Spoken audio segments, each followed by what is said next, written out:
13.2। जब तक अन्यथा ना कहा जाए तब तक पाई का मान 22/7 ही लीजिए। पहला क्वेश्चन, एक ठोस एक अर्धगोले पर खड़े एक शंकु के आकार का है जिनकी त्रिज्या 1 सेंटीमीटर है तथा शंकु की ऊंचाई उसकी त्रिज्या के बराबर है।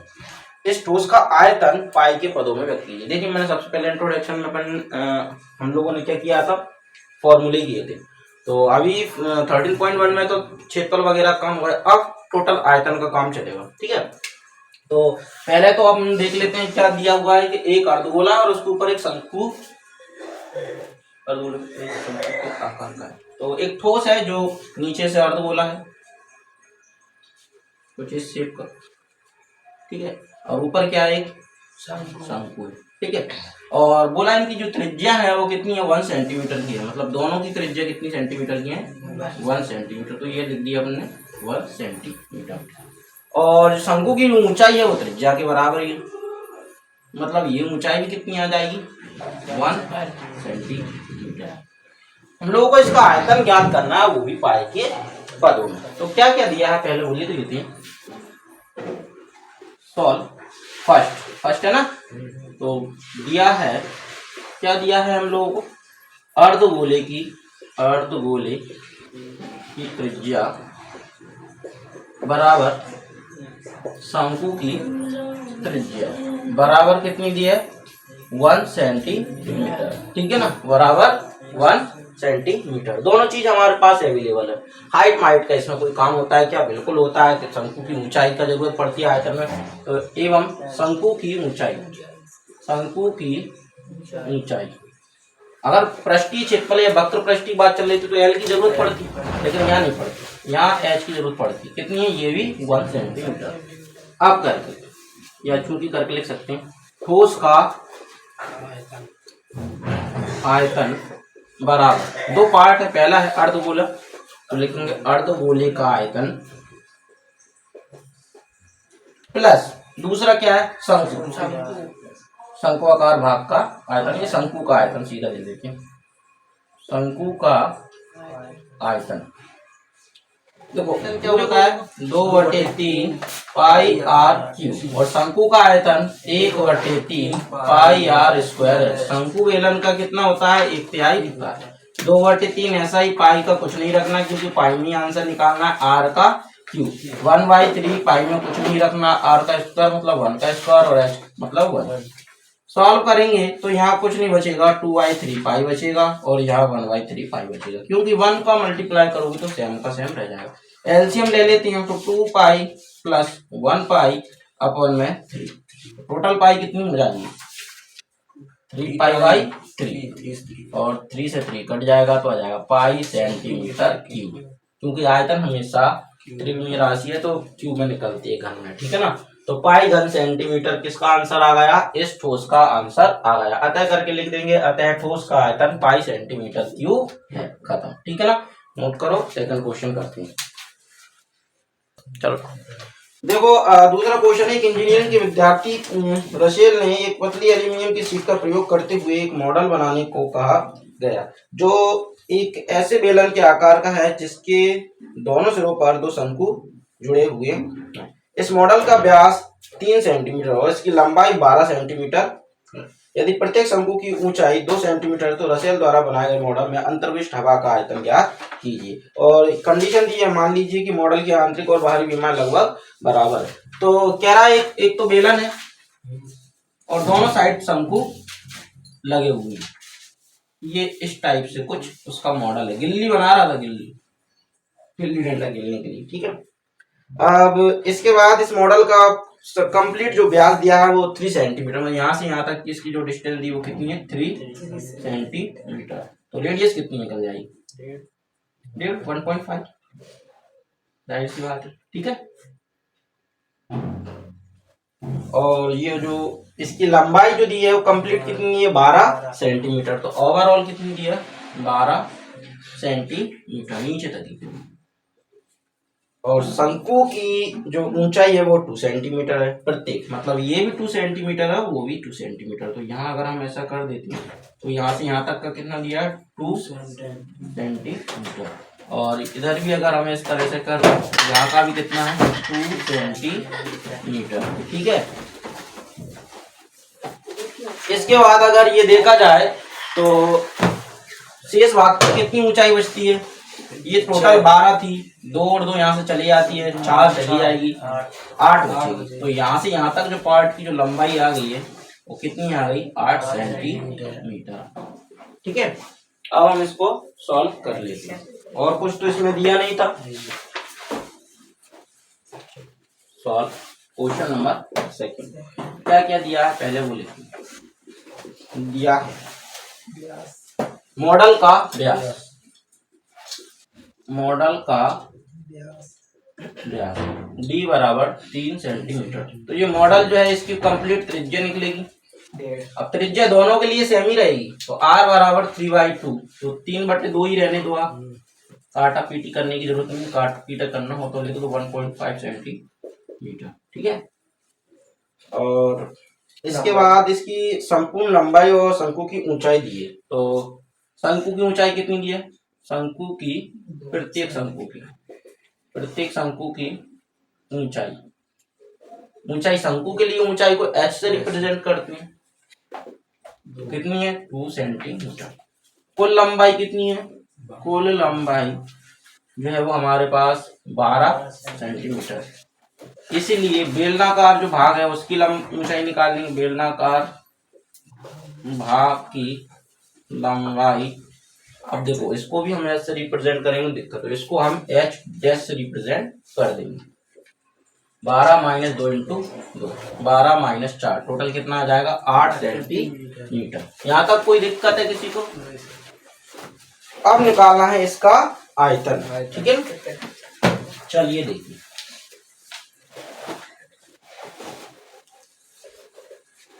मॉडल में अंतर्विष्ट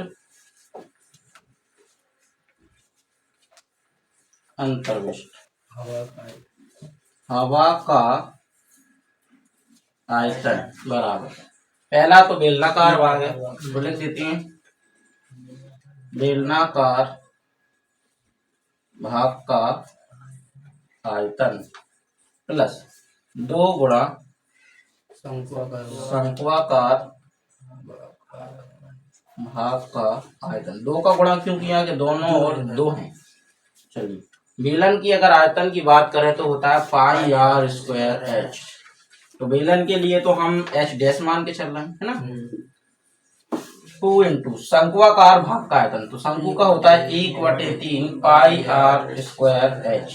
ठीक है, चलो वैल्यू रखते हैं। पाई की वैल्यू अगर आपसे कुछ और रखनी थी, बोला तो नहीं है कहीं? नहीं, तो आप 22/7 ही रखिए। पहले देखते हैं कुछ कॉमन आ रहा है क्या। हाँ, पाई और r² कॉमन आ रहा है। सरल सवाल को सरल बनाने के लिए जरूरी है कॉमन ले लीजिए।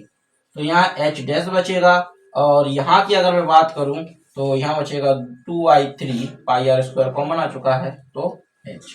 ठीक है, चलिए क्योंकि त्रिज्या दोनों के लिए सेम ही है तो पाई की वैल्यू 22/7 होगी, और r की वैल्यू कितनी है 1.5 का स्क्वायर। ठीक है, यहाँ आते हैं, h डैश की वैल्यू हमारे पास 8 है 2/3, और h की वैल्यू केवल और केवल 2 है। ठीक है, h की वैल्यू कितनी है 2 है, शंकु है ना इसलिए। चलो, और इसको सॉल्व करें तो 22/7 और 1.5 का स्क्वायर करेंगे तो कितना आ जाएगा 2.25। ठीक है, 15 का 225 होता है। और इधर करें तो 8 + 4/3, इसके भी अपन में क्या मानेंगे 1 मान लेंगे। एलसीएम लेते हैं तो इसका कितना हो जाएगा 24, 24 4 28/3। तो ये आपका हो जाएगा 22/7 × 2.25 इंटू, इनका एलसीएम लेने के बाद सॉल्व करेंगे तो 24 और 4 28/3 आ जाएगा। ठीक है, कुछ कट रहा है क्या? तो बिल्कुल 7 से ये कट रहा है, 4 टाइम 3 से ये कट रहा है, 30 7 21 और 3 5 15, मतलब 0.75। तो आया 22 × 0.75 × 4। चलिए, तो 22 का 22 रहने दिया, और 75 का अगर हम मल्टीप्लाई करते हैं या 4 का 75 में करते हैं तो 4 में 20 हासिल 2 आएगी, 4 7 28 2 30 हो जाएगा। अब चूंकि दशमलव कितने अंकों पर है, 2 अंकों पर, तो दशमलव यहाँ आ जाए, कितना बचेगा 3। दशमलव के बाद 0 का कोई महत्व नहीं होता, ठीक है। अब इसका मल्टीप्लाई कर दे, 22 दिया 66, तो 66 सेंटीमीटर क्यूब जो है वो इसका क्या निकल गया, आयतन, किसका, इस गिल्ली का, जो उसका मॉडल है, ठीक है ना। अतः करके क्या लिखेंगे, अतः मॉडल में अंतर्विष्ट हवा का आयतन 66 सेंटीमीटर क्यूब है।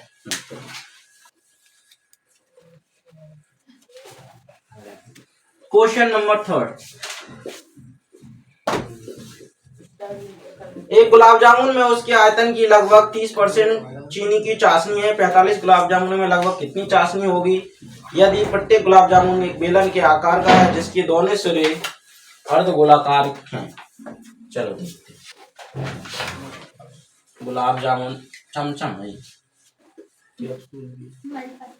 ठीक है, ये हो गया गुलाब जामुन और जिसके दोनों सिरे अर्धगोलाकार हैं, इसकी लंबाई 5 सेंटीमीटर की,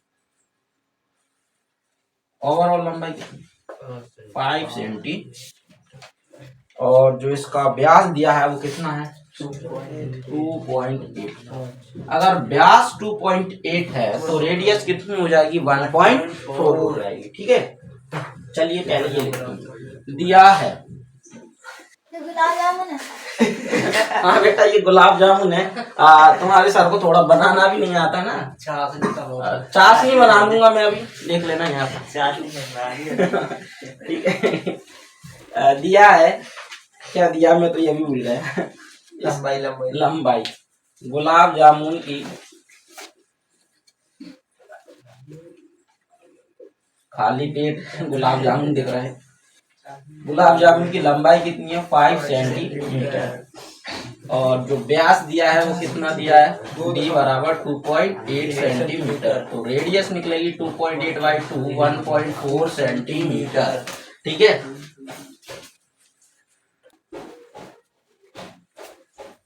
मैं कहता हूँ वीडियो में डालूंगा, खाओ तो अच्छा है।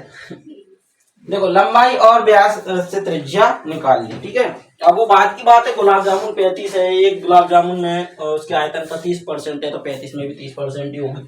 चलो देखो, या अर्धगोलाकार भाग की अगर हम त्रिज्या बात करें वो भी 1.4 है, और बेलनाकार भाग की बात करें तो वो भी 1.4 ही निकलेगी। तो मेन चीज तो अभी लंबाई निकालना पड़ेगी। तो अर्धगोले की त्रिज्या उसकी क्या होती है, हाँ लंबाई ऊंचाई कुछ भी कहो। तो बेलनाकार भाग की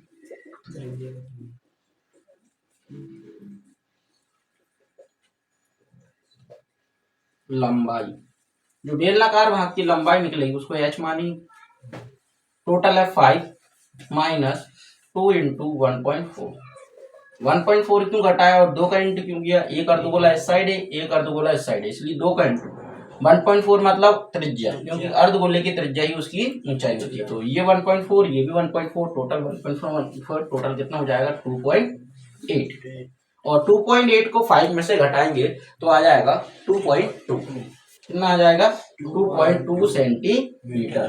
तो बेलनाकार भाग की लंबाई आ गई, अर्धगोले की भी चीजें दी हुई हैं। अब क्या निकालना है, इसका आयतन लिखेंगे। एक गुलाब जामुन का आयतन बराबर बेलनाकार भाग का आयतन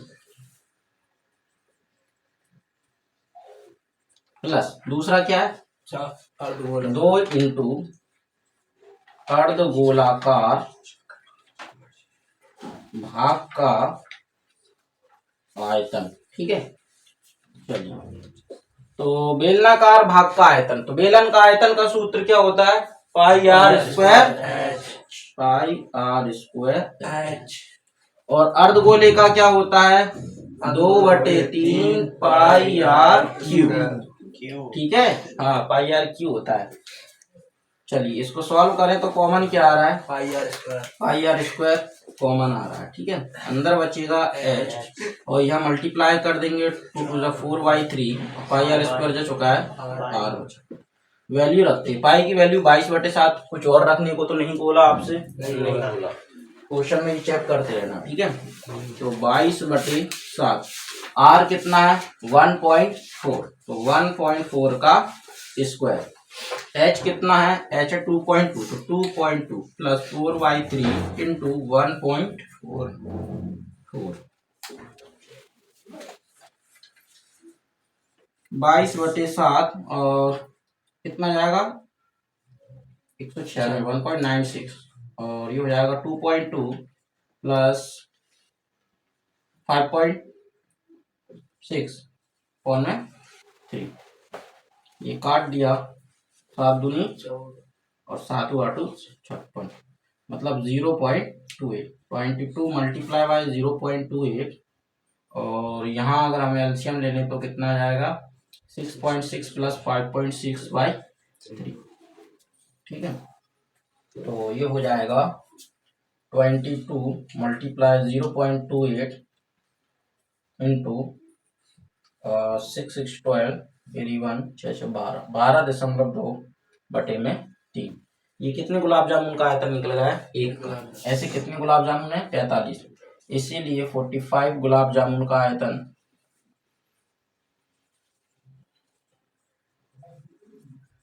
काटा क्यों नहीं, क्योंकि आगे चल के काट लेंगे। 45 का क्या हो जाएगा मल्टीप्लाई 0.28 मल्टीप्लाई 12.2 चूंकि प्रत्येक गुलाब जामुन में चाशनी की मात्रा कितनी, प्रत्येक गुलाब जामुन में चाशनी की मात्रा खाने को नहीं मिलेगी, आप कितनी सोचो, बराबर 30%, इसीलिए 45 गुलाब जामुन में चाशनी की मात्रा बराबर ये जो है 45 मल्टीप्लाई 22 मल्टीप्लाई 0.28 मल्टीप्लाई 12.2/3 मल्टीप्लाई 30% मतलब 13/100। चलो इसको सॉल्व किया, सबसे पहले इसकी दशमलव उड़ाई तो क्या हो गया 30, और 30 से 30 को हम उड़ा देते हैं, ठीक है, और इसकी भी हम दशमलव उड़ा के क्या लिख लेते हैं 100। अब ज्यादा काटा पेटी अगली स्टेप में करेंगे क्योंकि कचड़ा हो जाएगा। 45 इंटू 22 इंटू 28 इंटू 122, और अपॉन में क्या है 100 यहाँ है और 100 ही यहाँ, काट देते हैं। चलिए किससे किसको काटें, बहुत बड़ा सवाल। 5 से काटते हैं, 5 नाम 43, और 5 से इसको काटा 20, ठीक है। फिर 2 से काट दो, ये 11 बार, और 2 से इसको काटा ये 10 बार, ठीक है। अभी 2 से इसको काटो 50 बार, और 2 से इसको काटो, ठीक है। अब देखो इनको ना मत काटो, काटोगे फिर गुणा में दिक्कत आ जाएगी, इसलिए इसको 28 रहने दो और इसको 100 ही रहने दो, क्योंकि हमारे पास क्या बचा है 9 मल्टीप्लाई 11 28 इंटू 122 और अपॉन में 1000, इनका मल्टीप्लाई करो सीधा सीधा, कितना आ रहा है, ठीक है। 9 11 28 और 122 और 1000 3, तो इसका मल्टीप्लाई आया 338 184, और अपॉन में कितना है 1000, तो 3 अंकों पे दशमलव आ जाएगी, तो 338.184। अब देखो चाशनी को अप्रोक्स निकालना है, तो लगभग अगर बात करें तो 338 सेंटीमीटर क्यूब, ये क्या हो गई आपकी, आपकी नहीं मतलब गुलाब जामुन की चाशनी, ठीक है ना। आपकी चाशनी कहाँ से होगी, आप एकदम कड़क रखे हो, चाशनी मतलब चीजों में जाती है, ठीक है, नोट करो।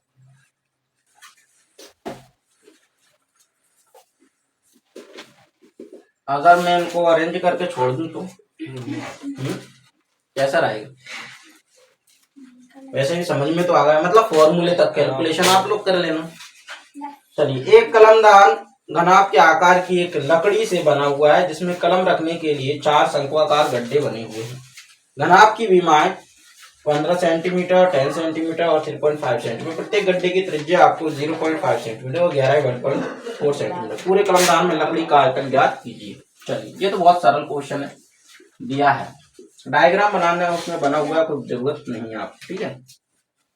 दिया है घनाभ की विमाएं, घनाभ की विमाएं, ठीक है। तो घनाभ की विमाएं लंबाई इंटू चौड़ाई इंटू ऊंचाई सीधा करके दे दी हमने, 15 centimetre into 10 centimetre into 1.5 centimetre, ये डायरेक्ट करके लिख दिया मैंने, घनाभ की विमा है। इसके बाद दिया हुआ है एक शंक्वाकार गड्ढे भी हैं इसमें, और शंक्वाकार गड्ढे की त्रिज्या दी है, शंक्वाकार गड्ढे की त्रिज्या को r से रिप्रेजेंट करेंगे। कितना दिया है? 0.5 सेंटीमीटर। और गहराई कितनी दी है? गहराई को s से रिप्रेजेंट करेंगे 1.4 सेंटीमीटर। पूरे कलमदान में लकड़ी का आयतन याद कीजिए, तो लिखेंगे कलमदान में लकड़ी का आयतन। अब कलमदान में लकड़ी का आयतन बराबर घनाभ का आयतन, और इसमें से क्या घट जाएंगे? ये जो शंक्वाकार गड्ढे हैं वो घट जाएंगे। कितने गड्ढे हैं ऐसे? 4। तो 4 इंटू शंक्वाकार गड्ढे का आयतन, ठीक है। घनाभ का आयतन होता है length into breadth into height, तो सीधा ही दिया है, आप सीधा ही लिख दो लेंथ ब्रीथ हाइट। 4 शंक्वाकार गड्ढे का आयतन होता है, शंकु का आयतन क्या होता है? 1/3 पाई r स्क्वायर h। तो ये 15 इंटू 10 मल्टीप्लाई करना चाहो तो कर दो, अगली स्टेप में करना चाहो ये 4/3 पाई की वैल्यू 22/7, और r स्क्वायर 0.5 का स्क्वायर, और h मतलब 1.4। 7 से काट देते हैं 0.2 आ जाएगा ना, 7 दूनी 2, और कुछ नहीं कट रहा है। इसका मल्टीप्लाई किया 15 इंटू 35 हो जाएगा, यहाँ 4/3 इंटू 22, और यहाँ पर 0.5 मतलब 0.25, और यहाँ 0.2। कुछ और कटती हुए दिख रहा है क्या? नहीं, तो मल्टीप्लाई कर देते हैं सीधा सीधा, ठीक है। इनका मल्टीप्लाई करो 35 का 15 में, 15 कट तो रहा था। कौन सा 3×5=15 बेटा? ये माइनस किस साइड है, थोड़ी कटेगा। 15.75 हासिल 7 15 45, 45 और 7 हो जाएगा 52, मतलब 525। और यहाँ अगर हम बात करें तो कट तो कुछ नहीं रहा, तो गुणा कर देते हैं 25 चौके 100। ये कितना बन जाएगा आपका 1, कितना बनेगा 1, और ये हो जाएगा 22 दूनी 44, मतलब कि 4.4 है ना। 22 दूनी 44 और एक अंक पे दशमलव 4.4, और अपॉन में हो जाएगा 3, तो 4.4/3, और इसको काट देंगे 3 एकम 3, ये 14 हो जाएगा, 3 चौके 12, फिर 3 छम 18, 1.46, तो माइनस में 1.46, इसको घटा देंगे। तो 525 में से 1.46 को अगर घटाते हैं तो 10 में से 6 गए 4, 9 में से 4 गए 5, 4 में से 1 गए 3, 523.54 सेंटीमीटर क्यूब, ठीक है ना। 523.54 सेंटीमीटर क्यूब इसका क्या होगा आंसर। इंपॉर्टेंट क्वेश्चन है, एग्जाम में आने लायक है यार, ठीक है ना। नोट करो जल्दी। ये 5453 दिया, देखो क्या हमने जब इसका भाग दिया था तो हमारे पास आ रहा है 1.466, इस टाइप से रिपीट हो रहा है। हम दशमलव के 2 अंकों तक लेते हैं, और अगर ये अंक 5 या 5 से बड़ा होता है तो इस अंक को 1 बढ़ा देते हैं, तो ये हो जाएगा 1.47 हो जाएगा। अब इसको घटाएंगे 525 और 0.00 में से 1.47, तो अब यहाँ पे 10 में से 7 जाकर कितना बचेगा 3, तो 553 हो जाएगा। वो ऐसे हो जाएगा, ये भी सही है और वो भी सही है, ठीक है ना, दोनों सही है। चलिए अगला क्वेश्चन देखो, नोट कर रहे हो ना, करो जल्दी। 5th क्वेश्चन, एक बर्तन एक उल्टे शंकु के आकार का है, इसके ऊंचाई 8 सेंटीमीटर है, और इसके ऊपरी सिरा जो खुला हुआ है की त्रिज्या 5 सेंटीमीटर, यह ऊपर तक पानी से भरा हुआ है। जब इस बर्तन में शीशे की कुछ गोलियां, जिनमें प्रत्येक 0.5 सेंटीमीटर त्रिज्या वाला एक गोला है, डाली जाती है, तो इसमें से भरे हुए पानी का 1/4 भाग बाहर निकल जाता है। तो बर्तन में डाली गई शीशे की गोलियों की संख्या ज्ञात कीजिए। बड़ा पेचीदा क्वेश्चन, देखो ये शंकु उल्टा है इस टाइप से, ठीक है, और इसमें क्या भरा है पानी, और क्या डाली है गोलियां डाली है। गोलियों की संख्या ये हमको क्या करनी है, याद करनी है, ठीक है। चलिए लिखते हैं, तो दिया दिया है शंकु की ऊंचाई, शंकु की ऊंचाई या शंकुआकार बर्तन की ऊंचाई, कुछ भी लिखो, बात है कि कितनी दी है 8 सेंटीमीटर, और त्रिज्या दी है इसकी, त्रिज्या आर बराबर 5 सेंटीमीटर। यह ऊपर तक पानी से भरा हुआ है। जब इसके इस बर्तन में शीशे की कुछ गोलियां डाली तो गोलियों की त्रिज्या कितनी दी है, गोली की त्रिज्या, तो इसको हम R1 से रिप्रेजेंट कर लेते हैं, या कैपिटल R से स्मॉल r से रिप्रेजेंट कर लो 0.5 सेंटीमीटर। और जब ये गोलियां इसमें डाली जाती हैं तो कितना पानी निकल जाता है, 1/4 पानी निकल जाता है। तो गोलियों की संख्या हमको ज्ञात करनी है, तो गोलियों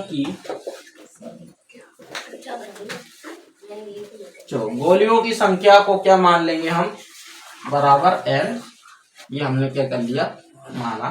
ठीक है, चलिए अब n इंटू गोलियों की संख्या, सॉरी n इंटू गोली का आयतन, डायरेक्ट कर रहे हैं। उसने कहा है कि जब गोलियों को डाला जाता है तो कितना पानी बाहर निकलता है, 1/4। तो ये तो शंकु के आकार का है, तो शंकु का आयतन कितना हो जाएगा, शंकु का आयतन, लेकिन कितना आयतन लेना है हमको, केवल 1/4, क्योंकि जो 1/4 पानी निकला है उतने ही के बराबर क्या डाली है, उसमें गोलियां डाली है। तो शंकु का कितना ले लेंगे, 1/4 ले लेंगे। ठीक है, अब n एज इट इज, गोली जो है वो गोल शेप में, और गोल का आयतन होता है 4/3 पाई आर क्यू। यहाँ हमने R1 मान के चला है, इसको ध्यान रखना, 1/4 एज इट इज। शंकु का आयतन होता है 1/3 पाई आर स्क्वायर एच। इसको सॉल्व किया, सब इनटू में ही है, देखो है ना, तो काटा पीटी तो कहीं हो ही नहीं रही, पाई से पाई कट जाएगा और कुछ नहीं कट रहा। n ऐसा कैसा, 4/3 ऐसा कैसा, r डैश क्यू, तो ये कितना 0.5 का क्यूब, 1.4 ऐसा कैसा, 1/3 ऐसा कैसा, और r स्क्वायर मतलब 5 का स्क्वायर, और h कितना है, 8 है। इसको अगर मैं n को यहीं रहने दूं, 4/3 कर दूं, और 0.5, अच्छा 5 का कितना हो जाएगा, 125, 3 अंकों पे मतलब 0.125 बन जाएगा। यहाँ हो जाएगा 1/12 कर दें टोटल, है ना, या काट दें, 4 दूनी, यहाँ क्या बचा 1/3, और ये 25, और ये 2। अब इसको हम उधर ले जाएंगे, ठीक है, यहाँ केवल क्या छोड़ देंगे, n। ठीक है, तो n को मैंने यहीं रहने दिया, तो यहाँ क्या बचता है 1/3, और ऊपर 25 और ऊपर 2, ये नीचे की चीज तो ऊपर चला जाएगी। ठीक है, और नीचे क्या आ जाएगा, इनटू में 4 और इनटू में 0.125। ठीक है, ये चीज मैं यहाँ लिख लेता हूँ, तो क्योंकि काटा पीटी में दिक्कत आई, 1 इंटू 25 इंटू 2, और इंटू में पहुंच गए 3, नीचे आ जाएंगे आपके 4 इंटू 0.125, और 3 पहले से ही है। तो इसको यहाँ से दिक्कत है, चलो 3 से 3 कट गया, और क्या कटा, 2 से इसको काटा, 2 बार चला गया। अगर मैं यहाँ पे इसकी दशमलव हटाता हूँ तो ऊपर कितना आ जाएगा, 1000 आएगा। तो अपने पास क्या बचा है, 25 गुणा में 1000 और बटे में 2 इंटू 125। अब काट देते हैं, 2 से अगर मैं इसको काटता हूँ तो कितनी बार जाएगा, और 25 से मैं इसको काटता हूँ कितनी बार जाएगा, और 5 से मैं इसको काटता हूँ तो कितनी बार जाएगा। तो n बराबर कितना आया, अतः गोलियों की संख्या कितनी है, ठीक है ना। अच्छा क्वेश्चन है, नोट करो। चलिए क्वेश्चन नंबर 6, ऊंचाई 220 सेंटीमीटर और आधार का व्यास 24 सेंटीमीटर वाले एक बेलन जिस पर ऊंचाई 60 सेंटीमीटर और त्रिज्या 8 सेंटीमीटर वाला एक अन्य बेलन अध्यारोपित है, इससे लोहे का एक स्तंभ बना है। इस द्रव्यमान ज्ञात कीजिए यदि 1 सेंटीमीटर लोहे का द्रव्यमान 8 ग्राम हो। चलिए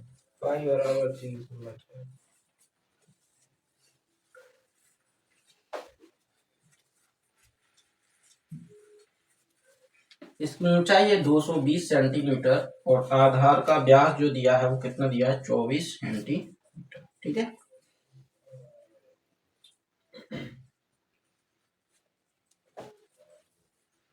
और इस पर 60 सेंटीमीटर और त्रिज्या 8 सेंटीमीटर वाला एक और बेलन रखा हुआ है।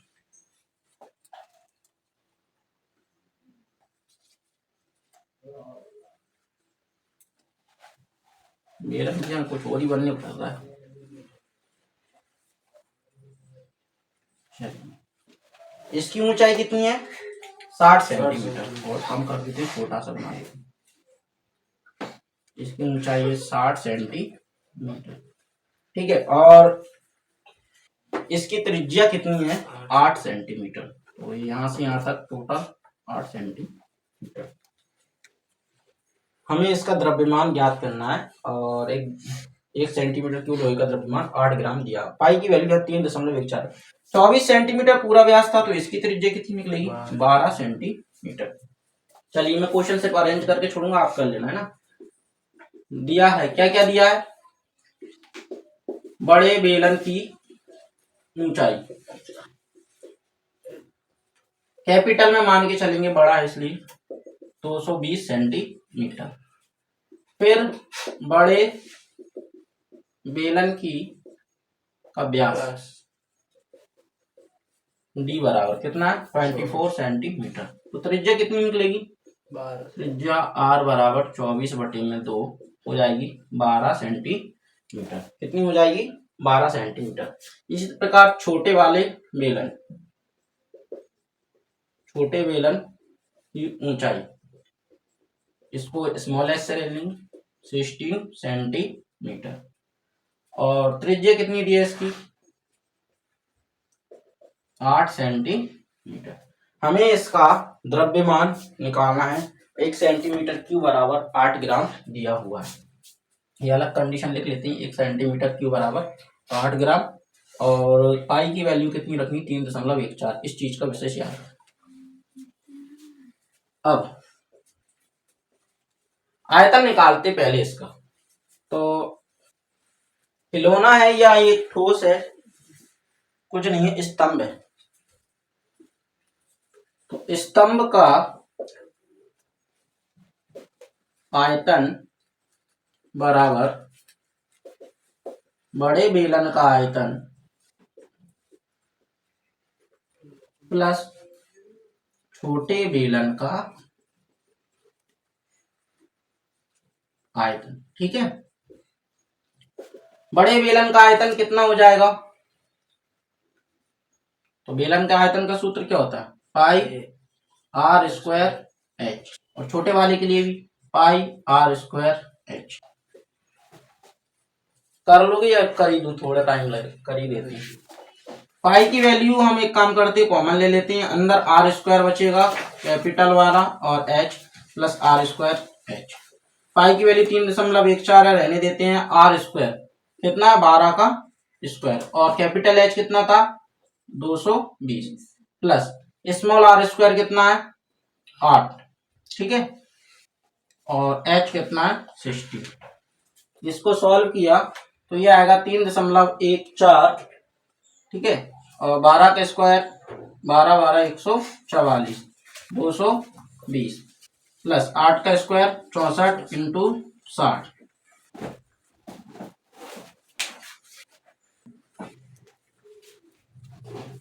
वही जगह की शॉर्टेज। फिर 3.14 और गुणा करना पड़ेगा इसका मल्टीप्लाई करो 22 चौके 88 और 22। ठीक है, फिर से 8 22 88 88 8 96 6 9 22 कम 22 22 और 9 31। यहाँ 6 चौके 24 2 6 36 36 और 2 38। ठीक है, कैलकुलेशन 3.14 इंटू, इनको प्लस करते हैं, 0 का 0 8 4 12 की 2 हासिल 1, 7 और 8 15 की 5, फिर हासिल 1, 2 और 3 5 और 3 का 3। ठीक है, एक बार यहाँ देख लें। 3 8 4 0 0 2 3 1 8 0 15 0 1 5 3, ये है ना। ठीक है, ये आपका यहाँ तक आ गया। ठीक है, लेकिन हमें आयतन से तो कोई मतलब है नहीं, इसलिए इसका मल्टीप्लाई करने की कोई जरूरत नहीं। चूंकि करके देखते हैं। 1 सेंटीमीटर क्यूब है। 1 सेंटीमीटर क्यूब बराबर कितने ग्राम दिया? 8 ग्राम। इसीलिए 3.14 इंटू 35520 सेंटीमीटर क्यूब बराबर, इनका मल्टीप्लाई करेंगे किसमें? 8 का। ठीक है, इस डायग्राम को मिटा देता हूँ।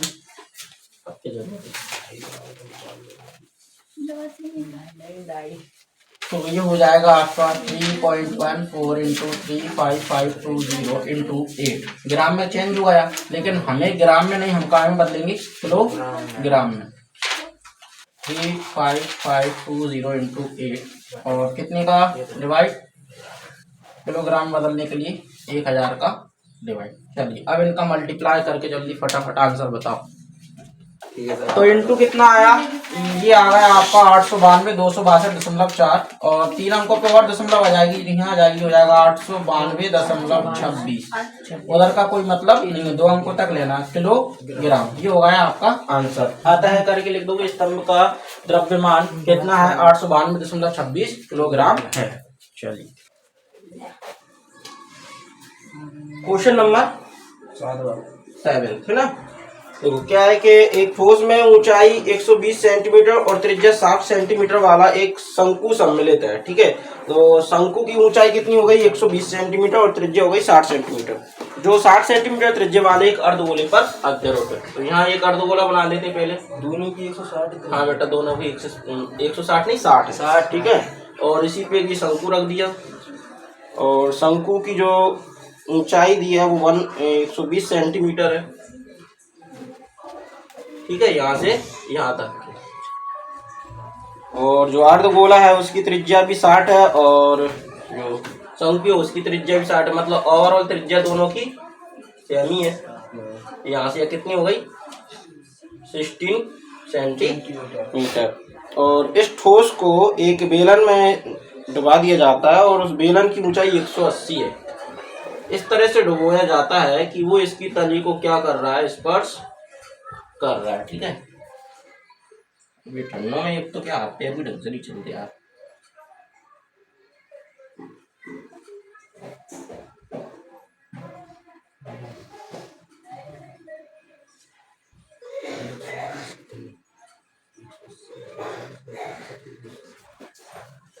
इस तरह से इसको क्या कर दिया गया?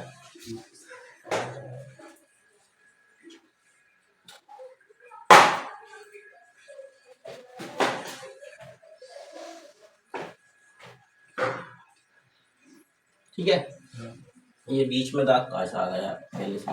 चलो, तो ये जो बेलन दिया हुआ है उसकी भी ऊंचाई कितनी है? 180 सेंटीमीटर है। ओवरऑल कितनी? 180 सेंटीमीटर।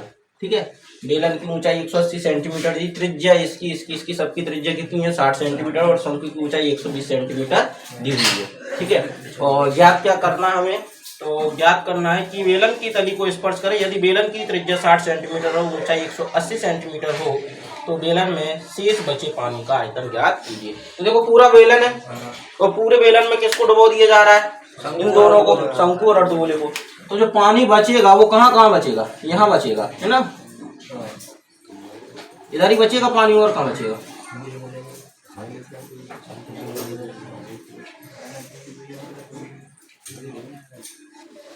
और कहीं पानी बचेगा क्या? नहीं बच सकता ना। तो हमको वैसे इस पानी का आयतन निकालना है। ठीक है, तो क्या दिया है हम लिख देते हैं। दिया है अर्धगोले की त्रिज्या बराबर शंकु की त्रिज्या बराबर किसकी त्रिज्या है? बेलन की त्रिज्या। तीनों की बराबर ही, बेलन की त्रिज्या और बराबर आर कितनी दे दी? 60 सेंटीमीटर। कोई दिक्कत है यहाँ तक? चलो ऊंचाई पे आते हैं। शंकु की ऊंचाई, शंकु की ऊंचाई h मान लेते हैं, कितनी है 120 सेंटीमीटर। और बेलन की ऊंचाई, बेलन की ऊंचाई, अब बेलन की ऊंचाई को भी h तो मान नहीं सकते तो h डैश मान लेते हैं, कितनी है 180 सेंटीमीटर, कितनी है 180 सेंटीमीटर। यहाँ तक क्लियर है। अब हमको पानी का आयतन निकालना है तो लिखेंगे आप करके, ठोस में शेष बचे पानी का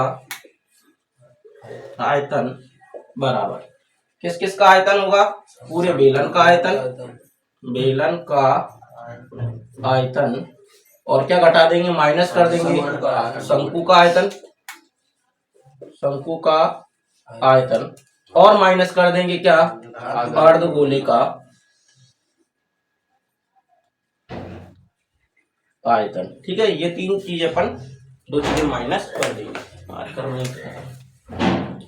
बेलन का आयतन क्या होता है पाई आर स्क्वायर एच। अब बेलन के लिए एच क्या मान के चल रहे थे हम एच डैश, तो यहाँ एच डैश लगा देंगे। शंकु का आयतन 1/3 पाई आर स्क्वायर एच, शंकु के लिए एच एच ही था। अर्धगोले का 2/3 पाई आर क्यूब।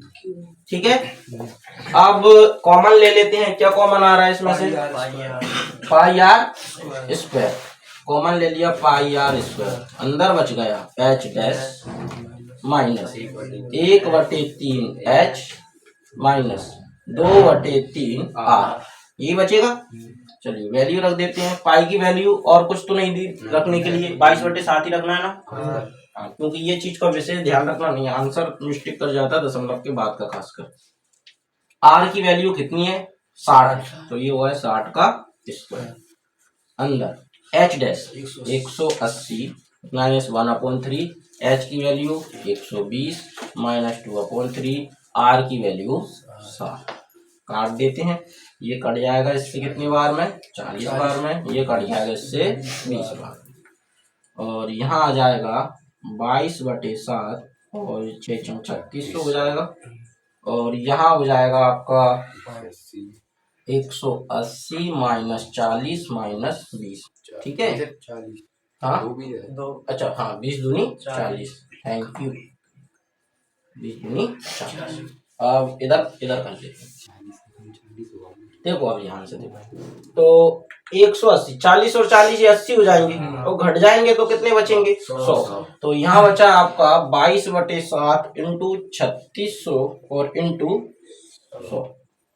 ठीक है, अब गुणा कर दो, कहीं कुछ कट रहा है क्या, नहीं कट रहा। आंसर शीट में हो सकता है आंसर पाई की वैल्यू में दिया हो, तो एक बार देख लीजिए, अगर पाई में दिया हो तो फिर हम पाई की वैल्यू न रखें, और नहीं दिया तो सॉल्व कर लेते हैं। चलो गुणा करते हैं सीधे, 22 का गुणा करो 3600 में, मतलब 36 में कर देते हैं, तो 22 6, ये 36 दूनी 72 हासिल 7, 36 दूनी 72, 72 और 7 79 है ना, और 4 जीरो हो जाएंगे, 2 3 4 अपन में 7, चलो काट देते हैं, 7 एकम फिर से 7 एकम, फिर हो जाएगा 22, 7 किया फिर 1 हो जाएगा, फिर 7 एकम 7, 7 चौके 28, फिर 2, 7 दूनी 14, फिर 6, 7 8 56, फिर पॉइंट 4, 7 पन्ने 35, फिर 5 7 57 49, 2 अंकों तक सफिशियंट है।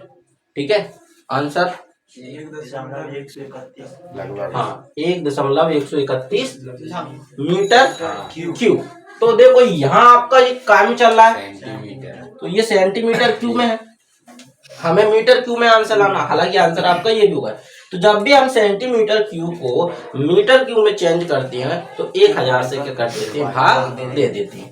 अब हम इसमें भाग देंगे, आंसर होगा आपका 1.131। अब चूंकि लगभग है ना, मीटर क्यूब में चेंज करेंगे 42857, तो 1 2 3 4 5 6, देखो 1 मीटर बराबर कितना होता है 100 सेंटीमीटर। तो मतलब जब हम 1 सेंटीमीटर को चेंज करते हैं मीटर में तो हमको भाग कितने से देना पड़ता है? 100 से। अब यहाँ हम सेंटीमीटर को चेंज कर रहे हैं या सेंटीमीटर क्यू को चेंज कर रहे हैं? क्यू। तो अगर मैं इसका क्यू करता हूँ तो ये हो जाएगा 1 सेंटीमीटर का क्यू, तो यहाँ पे भी तो क्यू करना पड़ेगा, तो मुझे भाग कितने से देना पड़ेगा? 6 जीरो से भाग देना पड़ेगा। तो यहाँ मैं भाग दूंगा 2 4 6 और ये काम परिवर्तित हो जाएगा मीटर क्यूब में। अभी दशमलव यहाँ थी, है ना, अब 0.6 हमको इधर ले आओ, 1 1 2 3 4 5 6, तो आ जाएगा 1.13142857, लेकिन हम दशमलव के 2 अंकों तक आंसर रखते हैं केवल, तो हो जाएगा 1.13। अच्छा ये 3 क्यों? ये अगर 5 या 5 से बड़ा होता तो एक हम इसको दे देते, लेकिन नहीं है तो आंसर नहीं। तो अतः करके ठोस में शेष पानी का आयतन 1.13 मीटर क्यूब होगा। ठीक है, नोट कर। क्वेश्चन नंबर 8 ना, एक गोलाकार कांच के बर्तन की एक बेलन के आकार की गर्दन है, तो बर्तन कैसा होगा या गोलाकार, ठीक है, और इसकी गर्दन कैसी है? ऐसी। अरे देखा होगा ना आप तो, लैब में अगर जाओगे तो ऐसी चीज देखने को मिलेंगी, है ना, देखा होगा आपने, नहीं देखा तो कोई बात नहीं है, ऐसी कोई दिक्कत वाली बात नहीं, देखो मत देखो कोई फर्क नहीं पड़ता। ये गोलाकार हो गया और उसकी हो गया। इसकी लंबाई कितनी दी है? 8 सेंटीमीटर। ओवरऑल अगर मैं बात करूं तो इसकी लंबाई की तो 8 सेंटीमीटर, ठीक है, यहाँ से यहाँ तक का 8 सेंटीमीटर मिल गया। और इसका जो व्यास है वो 2 सेंटीमीटर है, 2 सेंटीमीटर। ये क्वेश्चन आप करोगे, ठीक है, मैं एक्सप्लेन करूंगा पूरा। जबकि गोलाकार भाग का व्यास 8.5 है और इस पूरे की डिस्टेंस की बात करें तो 8.5 सेंटीमीटर मतलब व्यास, ठीक है। इसके बाद देखो इसमें भरे जा सकने वाले पानी की मात्रा कर एक बच्चे ने ज्ञात कर दिया, उसका पहले से आयतन निकाला हुआ है कितना? 345 सेंटीमीटर। अब आपको चेक करना है कि जो उसने मतलब आयतन निकाला वो सही निकाला है अथवा नहीं निकाला। तो जो चीजें दी हैं पहले तो वो लिख लेती हैं हम। दिया है, क्या दिया है? गोले का व्यास, गोले का व्यास, गोले का व्यास कितना दिया? 8.5 सेंटीमीटर। तो त्रिज्या कितनी निकलेगी? 8.5/2 सेंटीमीटर। कोई दिक्कत है यहाँ पे? अब आता है बेलन, बेलन की ऊंचाई, बेलन की ऊंचाई कितनी दी है? h बराबर 8 सेंटीमीटर, तो उसमें तो कोई चेंज होता नहीं है। और व्यास कितना दिया है? व्यास को d, इसको d डैश मान के चलते हैं, कितना है? 2। तो त्रिज्या कितनी हो जाएगी? त्रिज्या r बराबर 2/2 1 सेंटीमीटर। आपके पास सारी चीजें उपस्थित है। आपको अब करके इसका क्या निकालना है? आयतन। तो ठोस, ठोस ही है ना कि कुछ और लिखा हुआ है इसमें? बर्तन। तो बर्तन का आयतन, बर्तन का आयतन बराबर, ठीक है, क्या है बर्तन का आयतन? एक गोले का आयतन, गोले का आयतन प्लस एक और क्या है इसमें? बेलन का आयतन, बेलन का आयतन, ठीक है। गोले का आयतन 4/3 पाई आर क्यूब। अच्छा, आर गोले के लिए हमने आर ही माना था, ठीक है। बेलन का आयतन, बेलन का आयतन पाई आर स्क्वायर है, इसके लिए भी आर, आर इसके लिए अलग है, तो इसके लिए आर को क्या मान चलेंगे? बड़ा आर, नहीं R1 मान के चलो ना, क्या दिक्कत है। और एच तो एच ही है, कोई दिक्कत ही नहीं। अब आप यहाँ से खुद सॉल्व कर लेना, पाई को कॉमन ले लेना, लेना चाहो तो पाई की वैल्यू आपको 3.14 रखनी है, ये विशेष ध्यान रखना। आप इसको सॉल्व करोगे, आपका आंसर जो भी आए आपको ये बताना है इसका उत्तर सही है अथवा नहीं। अगर आपका यही आ जाता है 345 तो बोल देना कि हाँ सही है, लेकिन आएगा ही नहीं क्योंकि उसका उत्तर गलत है। तो 345 दशमलव में कुछ आएगा या 346 दशमलव में कुछ आएगा, तो वही आपका क्या हो जाएगा आंसर। और उत्तर में क्या लिख देंगे? आते बच्चे द्वारा निकाला गया आंसर गलत है, सही उत्तर ये आंसर, ठीक है। तो ये आपका होमवर्क है, आप खुद करना, हर क्वेश्चन थोड़ी मैं कराऊंगा। खत्म एक्सरसाइज। इसका आंसर किस में बताना पड़ेगा? बड़े बड़े अक्षर में लिख देते हैं अपन, ठीक है। आप सब बताना और जितने देखेंगे वो लोग भी बताएंगे। और इसके बाद क्या? अरे शेयर लाइक सब्सक्राइब करना हो तो करो, नहीं कोई जरूरी नहीं है, आप तो देखो वैसे उनको, ठीक है। चलिए बात खत्म।